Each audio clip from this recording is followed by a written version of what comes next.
بسم اللہ الرحمن الرحیم ان الحمد للہ والصلاة والسلام علی من لا نبی بعد اما بعد۔ رمضان المبارک کے ایام میں موت کا آ جانا اور 9ویں ذی الحجہ عرفات کے دن بھی موت کا آ جانا اور صدقہ کو ادا کرتے وقت موت کا آ جانا بڑی فضیلت کی بات ہے۔ اس بارے میں حدیث مبارکہ آتی ہے۔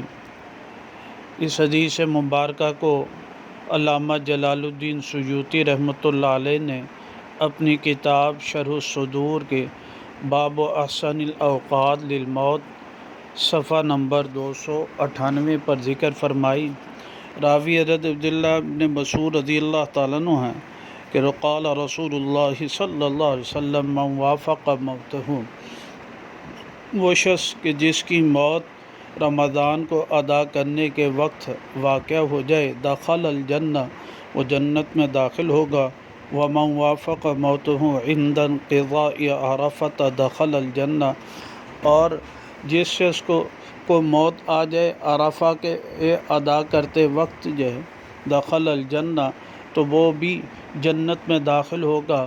ومن وافق موتہ عند انقضاء صدقۃ، اور جو صدقہ ادا کرتے وقت جو ہے دنیا سے چلا جائے، اسے موت آ جائے، دخل الجنہ، وہ بھی جنت میں داخل ہوگا۔ اللہ سبحانہ و تعالیٰ اچھے اوقات میں موت کی نصیب فرمائے۔